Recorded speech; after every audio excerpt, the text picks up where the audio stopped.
les abeilles.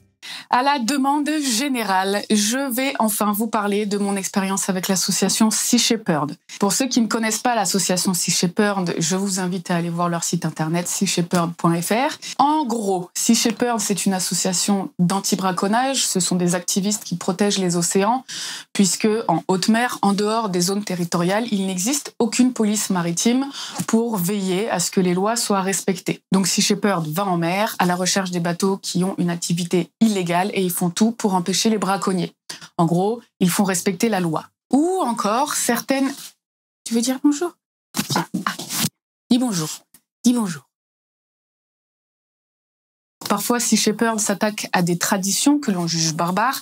Vous avez dû en entendre parler avec la tradition du Grind aux îles Féroé et ce grand massacre de globicéphales. Donc, dans ces cas-là, la loi n'est pas avec nous. C'est pour ça que chaque année, il y a des personnes emprisonnées. C'est un peu la même chose qu'il se passe dans la baie de Taiji au Japon. Il y a des grands massacres de dauphins. Bon, alors ça, c'est pas une tradition, c'est financé par l'industrie des delphinariums. Donc, c'est encore autre chose. Mais là aussi, la loi n'est pas avec Sea Shepherd. Ou encore, parfois, certaines actions directes de Sea Shepherd ne sont pas légales pour faire régner la loi, comme ce qu'il s'est passé en Méditerranée pour la protection du thon rouge. Sea Shepherd a coupé des filets pour libérer 800 thons rouges qui avaient été pêchés illégalement. Donc cette action n'était pas légale, on n'a pas le droit de couper des filets, même si les mecs sont des braconniers. Et suite à cette action, Sea Shepherd a dû payer une grosse amende et a vu l'un de ses bateaux immobilisé quelques semaines, tant que l'amende n'était pas payée. Enfin bon, il y a beaucoup de choses à dire. Moi aussi, j'ai beaucoup de choses à dire sur mon expérience avec Sea Shepherd. Tellement de choses à dire que ça a été très compliqué d'écrire cette vidéo, je vous avoue. Donc ce qu'on va faire, c'est que je vais essayer de faire une vidéo qui ne dure pas 4h30, vous parler de mon expérience dans les grandes lignes. Et si vous avez des questions, commentez cette vidéo, posez-moi des questions et je ferai une deuxième vidéo où je répondrai à vos questions. Donc je vais y aller en freestyle, je vais vous parler avec mon cœur et on va commencer par le commencement, à savoir pourquoi est-ce que je me suis engagée avec Sea Shepherd il y a 4 ans. Alors, tout commença quand je suis allée en vacances en Floride. Je suis allée à SeaWorld. Je vais dans ce parc aquatique, ce zoo marin, et arrive le moment du spectacle des orques. Depuis que je suis petite, je suis fascinée par les orques. Et là, je voulais absolument aller voir le spectacle des orques. Donc le spectacle commence, moi je suis comme une enfant. Oui, les orques, les orques. Et au bout d'un quart d'heure, les soigneurs annoncent qu'ils vont nous présenter Tilikum. Donc là, les soigneurs te font applaudir. Yeah! Yeah! Woo! Yeah! Woo! Yeah! C'est un peu long, tu comprends pas pourquoi. Yeah! Yeah! Please, now! Welcome! Non, pas toi. Please, now, welcome! Tilikum! Et là, en fait, pendant ces 5 minutes où ils nous font lever les bras comme ça, comme des cochons, je me rends compte qu'en fait, il se passe quelque chose dans le bassin. Toutes les orques qui étaient dans le grand bassin principal sont isolées dans un petit bassin derrière. Et il y a une trappe qui s'ouvre de l'autre côté. Et là, il y a une énorme ombre qui arrive très lentement. Et là, Tilikum est sorti pour se présenter, la queue en l'air. Quand il est sorti se présenter, la personne à côté de moi m'informe que cet orque avait tué un soigneur, il l'avait noyé l'année auparavant. Donc Tilikum, c'était lui. Si vous avez vu le documentaire Blackfish, voilà, c'est de lui dont parle ce documentaire, c'est toute son histoire, comment est-ce qu'il a été capturé. Il a effectivement noyé 3 personnes. Et j'ai vu Tilikum et il était énorme. Il était énorme. Donc j'ai vu cette créature incroyable, j'étais fascinée par sa présence et ce qu'il dégageait. Il y avait quelque chose d'immensément douloureux qui dégageait de lui, quoi. Je l'ai vu, je l'ai senti, j'ai vu son œil. Alors je sais pas s'il m'a regardé ou pas, j'étais quand même assez proche de l'avant. Et là, plein de flashs qui le prennent en photo, tout le monde applaudit. Et peut-être qu'il m'a regardé parce que j'étais la seule comme ça, incapable d'applaudir. Les mecs sifflent. Tilikum lentement se laisse reglisser dans le bassin et il retourne dans l'isoloir à l'arrière. On ouvre l'autre trappe, on fait rentrer les autres orques et le spectacle continue. Donc j'ai compris qu'il y avait un problème, qu'il y avait quelque chose de pas normal dans la façon dont il vivait, cet animal. Il n'était pas à sa place. Et quand je suis rentrée chez moi, je suis allée sur Internet me renseigner sur son histoire, qui il était, comment ça se faisait qu'il était là dans ce bassin comme ça. Et j'ai découvert qu'il y en avait d'autres comme Tilikum, Lolita notamment, qui est captive au Miami Sea Aquarium depuis plus de 40 ans, seule. Au départ, elle vivait avec Hugo, un autre orque mâle qui s'est suicidé, qui s'est tapé la tête contre les murs de son bassin. Et depuis, elle vit seule dans des conditions illégales en plus. Et aussi Xamenk, qui est un des plus grands mâles captifs dans le monde et qui est dans le bassin de Mondo Marino. Et je me suis sentie concernée par leurs conditions de vie qui, sans nul doute, leur procuraient une immense souffrance. Ça faisait écho en moi par rapport à mon histoire. Je ne vais pas vous parler de ma vie, mais du coup, je suis rentrée en France et je passais des nuits entières à regarder des documentaires sur les orques sauvages pour mieux découvrir ces animaux, parce que c'était pas normal que je les connaisse que dans des bassins. On ignorait certainement beaucoup de choses sur elles. Donc à l'époque, moi j'étais en études supérieures d'art dramatique à Strasbourg, donc je dormais pas. À 8 heures, j'allais à l'école faire du théâtre. Et au fil de mes recherches, j'ai découvert que Sea Shepherd avait des actions contre la captivité des orques et des dauphins. Et je me suis dit que j'allais contacter Sea Shepherd France pour savoir qu'est-ce que je pouvais faire avec eux. Je voulais donner de mon temps. J'avais déjà fait des actions dans le social. J'ai toujours eu envie de faire du bénévolat. J'ai toujours été sensible au fait que j'ai envie de participer à changer le monde, ou du moins à faire ma part pour améliorer les choses dans un monde de merde. Et je suis allée rencontrer Sea Shepherd à Strasbourg lors d'une convention de tatouage. Le soir, il y avait un concert de punk. Donc, moi, j'allais au concert. Et il y avait un stand de Sea Shepherd. Donc, on a pris un premier contact. Et quelques mois après, je suis retournée vivre à Paris. Et donc, j'ai intégré le groupe local de Paris. En France, il existe plusieurs groupes locaux. Donc, on intervient dans des salons bio, dans des concerts, dans des conventions de tatouage, dans plusieurs événements comme ça, pour rencontrer les gens, pour faire de la sensibilisation, pour vendre du merchandising, pour récolter des fonds pour financer l'émission de Sea Shepherd. Et j'ai commencé comme ça. Donc, c'était au Mondial du tatouage, je ne sais plus quelle année, 2014. Et c'est d'ailleurs ce jour-là que j'ai mangé mon dernier cordon bleu. Depuis ce jour, je n'ai plus mangé une seule chair animale. Donc, dans un premier temps, je me suis engagée à terre avec le groupe local de Paris. On a fait une intervention dans une école de CE2. On a fait des récoltes de nourriture pour l'émission aux îles Féroé. On a fait des stands de sensibilisation. On a fait des visites du Brigitte Bardot quand il était à Paris sur la scène. Donc, ça me passionnait. Je mettais un peu de côté ma carrière de comédienne dans le théâtre. Et j'avais trouvé quelque chose qui m'animait, qui m'éveillait, qui me passionnait. Et l'été de la première mission Green Stop de Sea Shepherd France aux îles Féroé, j'avais envoyé ma candidature, elle avait été acceptée, j'étais censée partir, j'avais fait mon sac. Sauf que pour des raisons personnelles, j'ai dû tout annuler mes billets d'avion, annuler ma participation à la mission. Je n'ai pas défait mon sac pendant 3 semaines. Donc c'est pas grave, parfois la vie nous fait pas de cadeaux, c'est comme ça. J'ai continué à terre à participer, à aider cette association. Et notamment, quand le Brigitte Bardot donc, était là à Paris, on faisait des visites du bateau. Un soir, c'était le soir du mariage de Paul Watson et de Yana à Paris. On avait ensuite fêté l'union sur le bateau, tous ensemble. Et ce jour-là, je me souviens très bien, j'avais discuté avec un ami, aujourd'hui, Romain, à qui je dis bonjour, sur les quais, où enfin, j'avais trouvé quelqu'un avec qui parler des orques pendant des heures. Quelqu'un comme moi. Et je me suis sentie à ma place sur ce bateau, je me suis sentie chez moi, et j'étais fascinée par les gens qui avaient autour de moi. Et cette sensation d'être à ma place, c'était assez nouveau pour moi parce que je me suis toujours sentie très différente des autres. Et là, j'ai compris que j'étais pas différente des autres, mais qu'il y avait d'autres personnes comme moi. Alors, je voulais plus les quitter. J'étais trop bien sur ce bateau. Ce soir-là, je suis rentrée chez moi. J'ai rempli le formulaire de bénévolat en mer et je l'ai remis le lendemain au capitaine en lui disant voilà, j'ai du temps, je veux m'engager avec Sea Shepherd, je parle anglais. Voilà, j'ai signé la charte. Donc, il y a une charte à signer si vous voulez être bénévole avec Sea Shepherd en mer. Hein. C'est l'activisme, c'est pas du militantisme. On met notre corps à disposition pour une cause. Donc, il y a une charte à signer, des accords à signer, notamment le risque de blessures légères, graves à mortelles. J'ai réfléchi 2 minutes avant de signer quand même. Le risque d'emprisonnement aussi, mais bon, ça, c'était pas un souci pour moi. Et donc, à ce moment-là, quand tu signes une charte où tu acceptes de te mettre en danger potentiellement mortel pour une cause, eh bien, toute ta mission de vie est revisitée dans ta tête. Donc, à partir de là, ma vie a clairement changé. J'ai remis mon formulaire et je lui ai dit « Appelez-moi quand vous voulez ». Et quelques mois après, Lamia Essem Lali a lancé des candidatures pour la mission Mare Nostrum numéro 1.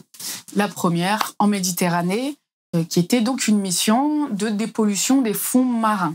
Mais oui, t'es beau, mais oui, t'es beau. Donc j'ai envoyé ma candidature en tant que cuisinière, parce que je n'avais pas d'autres qualifications dont Sea Shepherd avait besoin.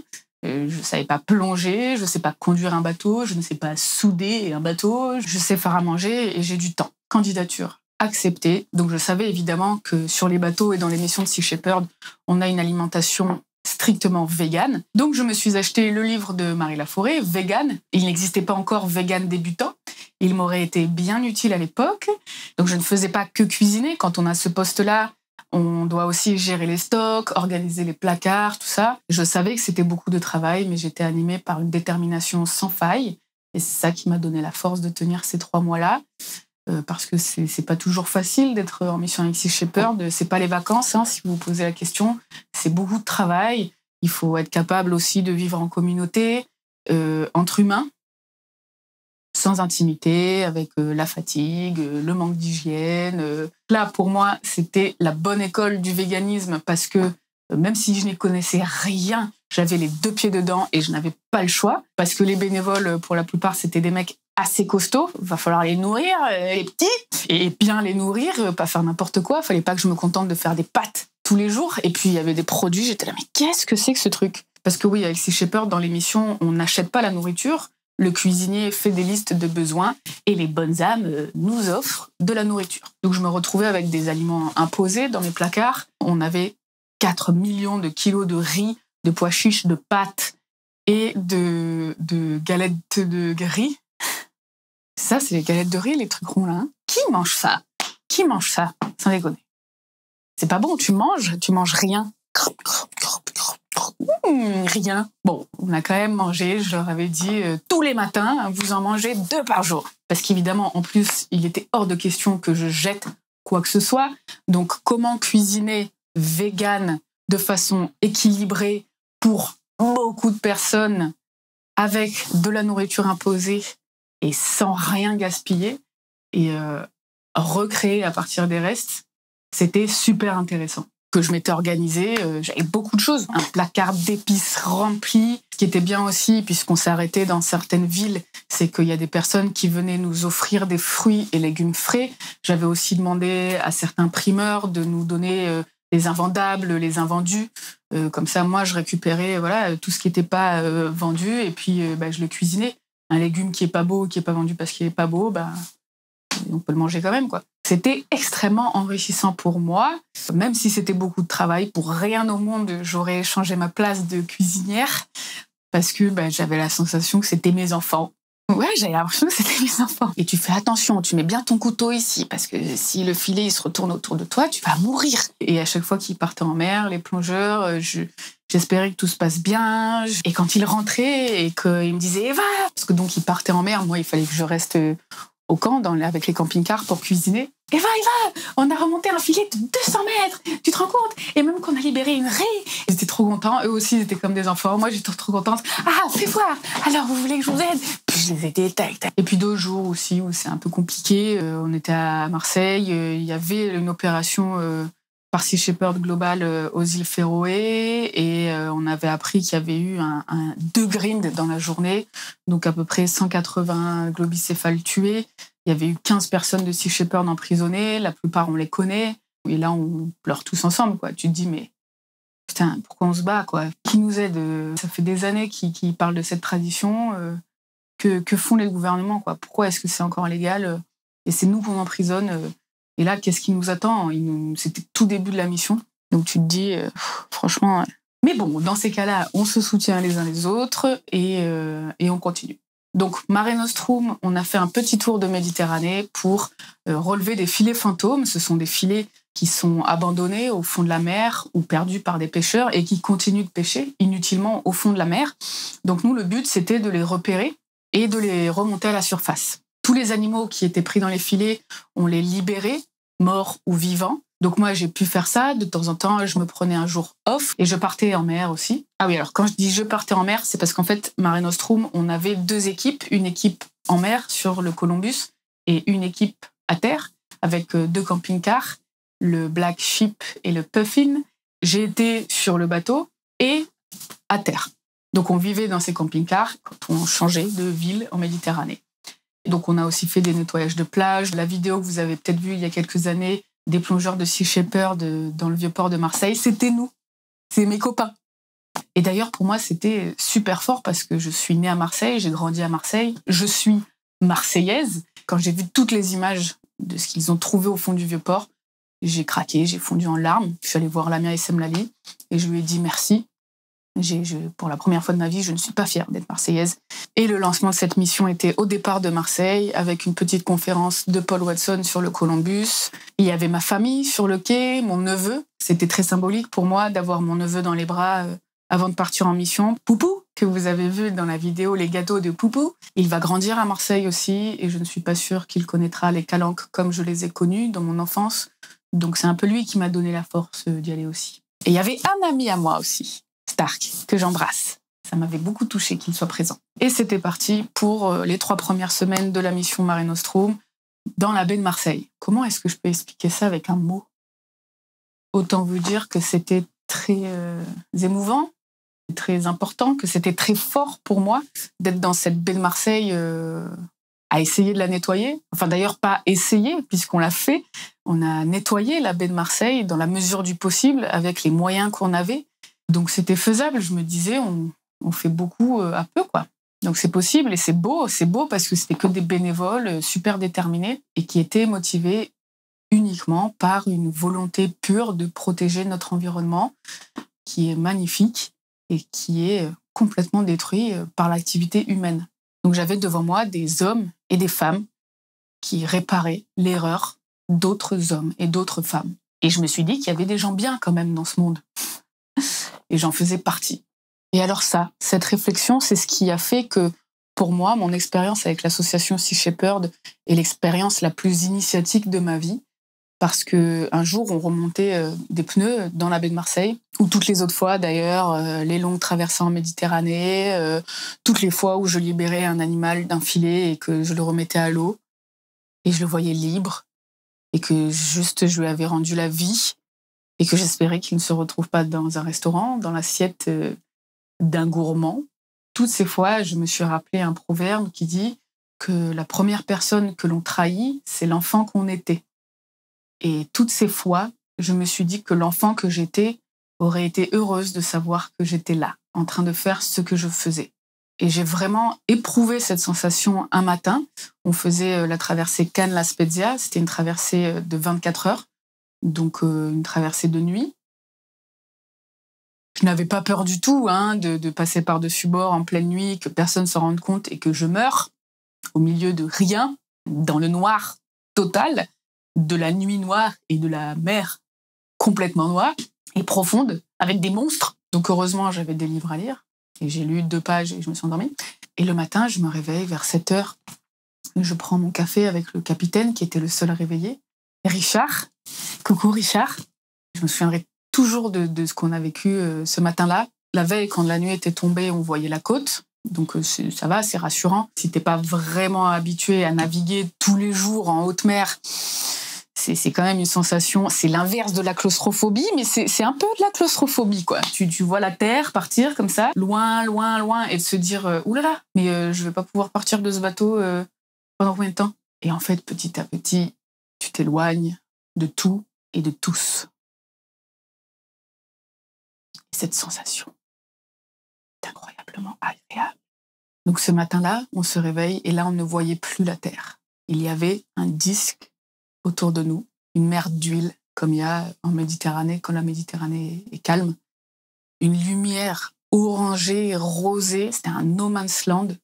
tu n'as plus aucun lien avec la vie qu'il y a sur la Terre. Sauf un oiseau marin qui passe comme ça. Et là, tu dis, ah, ça va, il y a un espoir, la Terre est pas trop loin quand même. Et là, en buvant mon café, Richard me dit qu'on est en train de passer dans une zone protégée. On n'a pas le droit de pêcher. Donc, il y a beaucoup d'espèces marines. Donc, j'ai pris mes jumelles et j'ai regardé si je voyais pas le souffle d'une baleine, si je voyais pas des dauphins, si je voyais pas une tortue. Et là, je voyais rien. Il y avait rien. Il y avait rien. Rien. Il y avait rien. Incroyable. Magique. Que nous. Bon, comme il n'y avait rien, je suis retournée dans ma couchette pour lire. Oui, parce que sur un bateau, on lit, on joue aux dés, on joue aux cartes. Et là, 5 minutes après, Richard m'appelle « Eva, il y a des dauphins, il y a des dauphins !» Donc là, ça faisait déjà 1 mois qu'on était en mission. Et ça faisait peut-être 10 ans que je n'avais pas vu de dauphin sauvage. Et je cours à la proue du bateau et on s'est mis sur la proue. Et il y a 2 dauphins qui étaient là. Qui sont venus me dire bonjour. Alors le temps s'est complètement arrêté. Je suis incapable de vous dire si ça a duré 10 minutes ou 45 minutes. Tout se suspend, quoi. Et tu les regardes.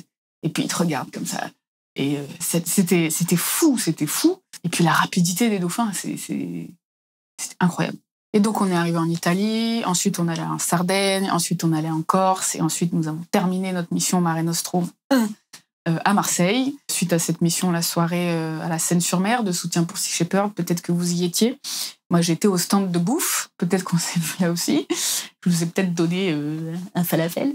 Et du coup, je suis revenue avec mon sac à dos à Paris. J'étais dans le RER. Je rentrais chez moi. J'avais vécu avec rien pendant 3 mois, avec 3 t-shirts, 2 pantalons et 3 culottes. Et j'étais épanouie. Voilà, il y a rien à dire. Et là, j'ai vu les gens dans le RER. Donc, j'ai fait mes cartons. En 4 jours, je suis partie. Et je suis revenue vivre à Marseille. Donc là, il faut payer son loyer. Après 3 mois de bénévolat avec 0 revenu. Donc, j'ai pris un travail. Arrive le Brigitte Bardot à Marseille. Donc, le groupe local de Marseille que je connais et que j'embrasse m'appelle savoir si j'ai du temps libre pour faire visiter le bateau, pour parler de l'association, toutes les missions, pour répondre aux questions et accueillir tous les visiteurs. Donc j'accepte et 3 fois par semaine, je faisais visiter le Brigitte Bardot. On a accueilli beaucoup de visiteurs, c'était super intéressant, jusqu'au jour où je ne suis pas rentrée chez moi et où j'ai déposé mon sac pour quelques mois. Donc là, c'était encore autre chose parce que j'étais sur un des bateaux de Sea Shepherd Global. On parle anglais puisque tous les membres de l'équipage n'avaient pas la même nationalité, comme à chaque fois sur les missions, sauf avec Fabrice. Coucou Fabrice. Je dis bonjour à tout le monde du coup. Sauf Fabrice, un ami à moi qui est un vétéran de Sea Shepherd, qui est sur les bateaux depuis, 7 ans. 7 ans, ça fait 7 ans que tu es en permanence sur les bateaux. Et voilà, on parlait français un peu de temps en temps. Là, j'étais pas cuisinière, j'étais deckhand, donc matelot. Et là, il a fallu que j'apprenne. Donc j'ai appris avec l'aide des autres bénévoles, Gustave notamment, un Suédois, qui avait déjà participé à des missions de Sea Shepherd. Il était parti en Antarctique, donc il avait déjà une expérience sur les bateaux. Donc il m'a appris, j'ai passé des heures avec des bouts à faire des nœuds pour gérer un peu ensuite toutes les manœuvres et tout, parce qu'il faut aller vite. Et en plus, on est au talkie-walkie. Là, on était dans le sud, donc avec le Mistral, des fois, je comprenais rien.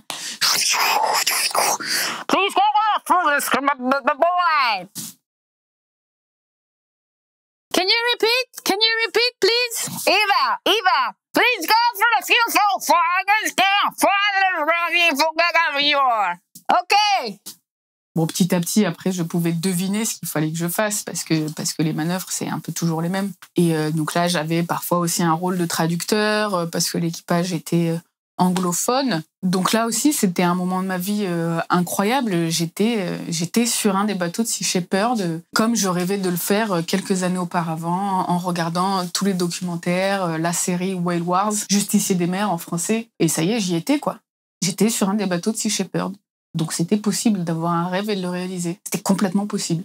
Ça aussi, au niveau de l'expérience initiatique dans la vie de chacun, c'est assez intéressant d'être capable de se dire ça, quoi. Putain, ça fait combien de temps que je parle ? Oh là là, comment je vais faire pour monter cette vidéo ? Elle va durer 1h30, putain. Et donc, on va la faire courte. De toute façon, vous allez me poser des questions. Donc, en fait, j'ai dû débarquer du Brigitte Bardot parce que j'ai trouvé un poste de cuisinière dans un resto VG sur Marseille. Ensuite, j'ai trouvé un boulot dans un magasin bio d'où je me suis fait virer comme une grosse merde. Et là, c'est le drame. J'avais besoin d'argent parce que du coup, j'avais fait à peu près dans l'année 6 mois de bénévolat. Il fallait bien que je paye mon loyer. Et pendant que je travaillais dans ce de magasin bio, Sea Shepherd m'avait appelé parce que un poste de second cuisinier se libérait sur le Sam Simon. Mon bateau préféré. Un des plus gros bateaux de la flotte de Sea Shepherd. Le Sam Simon, c'est celui qui a été offert par Sam Simon. Sam Simon, c'était l'un des coproducteurs des Simpsons. Et aussi pour l'histoire de ce bateau, toutes les campagnes qu'il a faites et tout, voilà, c'était juste un rêve, quoi. Bon, et là, tu te dis, qu'est-ce que je fais ? J'y vais, quoi, je quitte tout. C'est pas grave, de toute façon, je vais manquer à personne. Comme disent les marins, à ton retour, il n'y a que ta mère qui t'attend sur le quai. Et donc, à ce moment-là, oui, je me suis posé la question très sérieuse de m'engager à long terme avec Sea Shepherd. Mais le problème, c'est qu'ils avaient besoin de moi dans l'immédiat. Ça devait faire 3 semaines que j'avais commencé mon boulot dans ce magasin bio de merde. Et en plus, j'avais plus du tout de thunes pour me payer l'avion pour aller rejoindre le bateau. Donc, c'était mort pour cette fois, quoi. Donc, je suis restée à mon poste de caissière de merde dans ce magasin bio de merde. Et quelques mois après, je me suis fait virer par un patron très peu scrupuleux, que je n'embrasse pas d'ailleurs. Et là, Sea Shepherd, une deuxième fois, m'a proposé d'embarquer sur le Bob Barker, en tant que second cuisinier aussi. Bob Barker aussi, c'est un des plus gros bateaux. Et il y avait une amie en plus qui venait d'embarquer sur le bateau. Je voulais y aller, quoi. Sauf que, entre-temps, j'ai rencontré l'amour. Et alors ça, c'est vraiment la meilleure des raisons pour rester à terre. Alors mon compagnon m'avait dit mais pars si tu veux, ça va, c'est pas grave, si tu pars quelques mois, tu te rends compte, partir sur le Bob Barker, comment veux-tu que je revienne? Si je pars, je ne reviens pas. Mais j'étais tombée amoureuse. Alors, que faire? Sachant que je me suis vraiment arraché les cheveux à me dire qu'est-ce que je fais? C'est la deuxième fois qu'on m'appelle, j'y vais pas, j'y vais, mais j'y vais. Mais bien sûr que j'y vais. Mais non, j'y vais pas. Mais si je restais à terre, je ne pouvais plus concevoir d'avoir une activité qui ne soit pas en relation avec la protection de l'environnement, la protection des animaux. Et de vous rencontrer à bord des bateaux lors des visites, ça m'a vraiment donné envie de continuer ce travail-là, parce que beaucoup de personnes sont très, très intéressées par toutes ces questions environnementales ou de protection animale ou d'alimentation. Et moi, cette expérience avec Sea Shepherd a été comme une renaissance. C'est une nouvelle vie qui s'ouvrait à moi après une vie plutôt chaotique. Et du coup, j'ai eu envie d'aider les autres, peut-être qui étaient comme moi. En gros, un soir, j'ai eu l'idée de combiner mes 3 passions. Donc la comédie, puisqu'à la base, je suis comédienne, la protection de l'environnement, des animaux, et la cuisine. Donc, j'ai créé Eva les petits plats. Après, je peux vous dire qu'il n'y a pas un jour où j'ai pas envie de repartir sur un bateau. Et si je reste, c'est pour vous. C'est pour Eva les petits plats, c'est pour ma chaîne YouTube et que j'y consacre toute mon énergie maintenant. Peut-être qu'un jour, je retournerai en mission. J'adorerais, bien sûr, c'est sûr. Et je vous encourage évidemment, en cette fin de vidéo, je vais m'arrêter, de faire un don à Sea Shepherd, évidemment. Je ne peux pas faire cette vidéo sans vous dire de faire ça. Si vous voulez aider Sea Shepherd, faites un don. Allez sur le site, c'est très facile. C'est une association qui ne vit que grâce aux dons. Et en mission, on est tous bénévoles. Et tout l'argent récolté sert à entretenir les bateaux. Ça coûte très cher d'entretenir des bateaux. Et Sea Shepherd a besoin de vos dons. Sea Shepherd a besoin de bénévoles. Vous pouvez très bien faire du bénévolat avec Sea Shepherd. En France, en plus, Sea Shepherd France est assez actif. Donc, renseignez-vous un peu sur tout ce qui se passe. Oui, être sur un bateau, ça me manque. Parfois, j'ai besoin d'être parmi les miens. Mais je me sens bien avec vous. Les messages que je reçois tous les jours, ça me donne l'envie de continuer et de rester ici. Espérons que ça marche et que la communauté grandisse et que je fasse encore plein de vidéos. Voilà, je suis très heureuse d'avoir discuté de ça avec vous. Je crois que j'ai fait le tour. Je suis sûre que j'ai oublié les 3/4 des trucs que je voulais vous dire. Mais j'attends vos questions avec impatience. Et s'il faut, je ferai 5 vidéos sur Sea Shepherd parce qu'il y a trop de trucs à dire. Je vous souhaite une bonne journée et n'oubliez pas qu'on peut agir aussi au quotidien, à commencer par ce qu'on met dans notre assiette.